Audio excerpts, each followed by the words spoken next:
This is view of the King's World Champions Ogre box. Inside you get 7 models, which make 3 into a unit there, 2 into a unit there. So you've got a unit 3 close combat, a unit 2 ranged, 1 on the chariot, and the titular champion itself.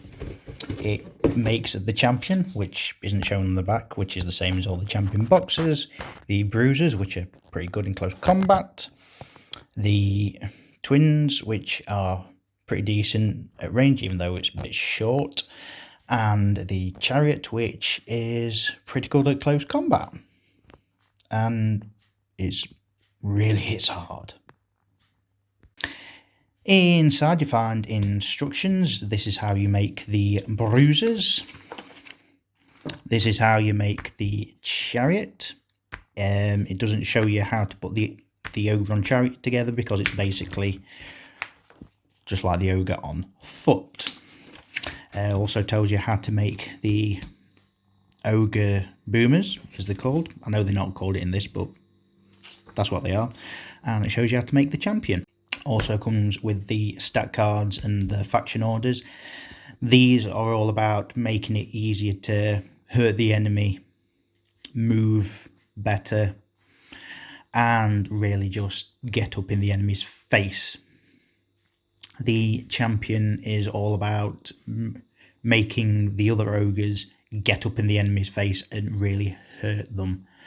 And they can really hurt them. Plus, there's 2 units with pretty high defense, which usually in King's World Champions, the highest defense is usually 4. 3 MDF bases. 2 of these are the same size. These are for the Ogre Warriors, where you get 3 on there, and then you've got one where you've got 2 boomers on that one, and this is for the chariot. You get 2 warrior sprues.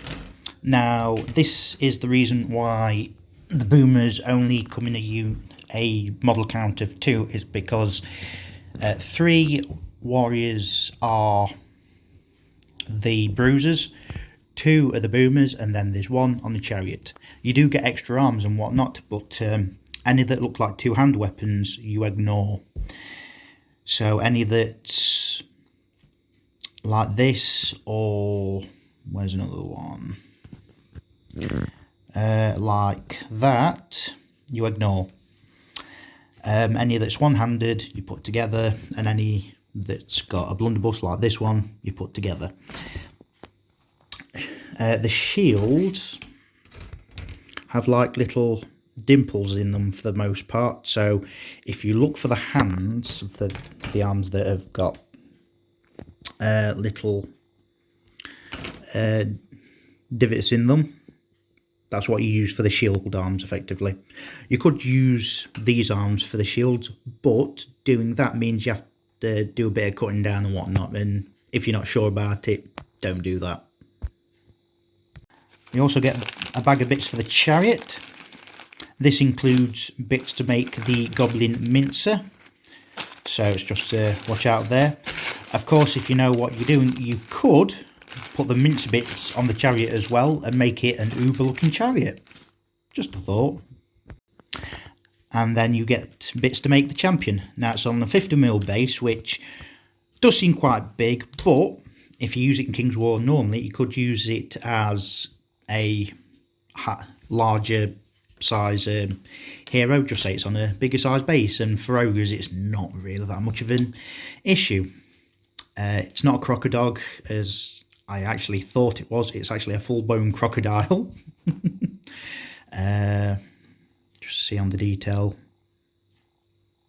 Look how nice that detail is. There's a bit of cutting off on like the arms or whatnot.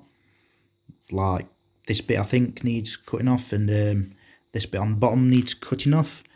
This bit needs cutting off the legs, and there's some other bits there and where. And then there's these divots where the feet and whatnot go on the base, which is really nice. Painting this up and then covering it with snow will be pretty good. It also contains this cryptic bit of a circle, which with all the champion boxes that are coming out this year, each bit will contain a piece of this. I'm saying it's a update of the Mantic Elves. They might be called something else, we don't know. They might be combined with the Sylvankin to create something else, we don't know. But I reckon that's what they're for.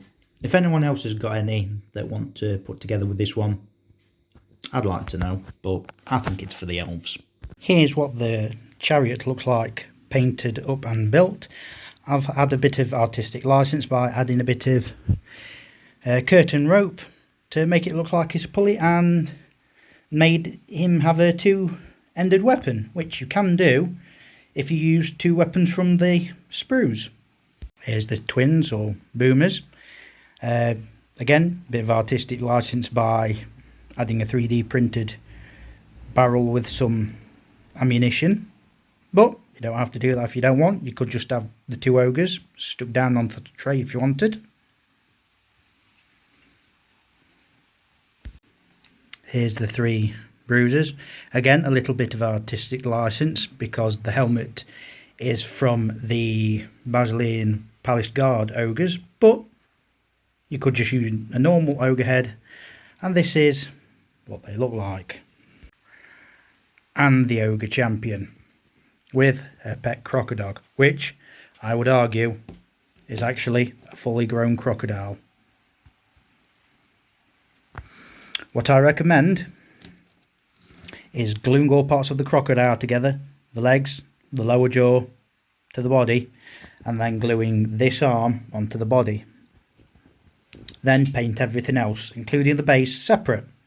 Also, base the base separate, because otherwise it'll be hard to put it on, put the snow on in this case, with everything else on.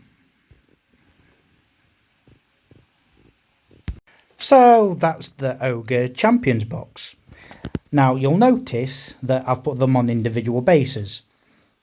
Now the chariot does come on the individual base, but the rest are on trays. Now I just put them on individual bases because that's just how I do things, but you can just put them all on the tray things they come on, and that's not a bad way of doing things, and honestly a lot of people like doing that.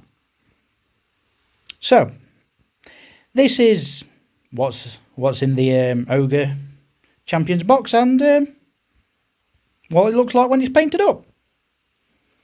Thank you for watching.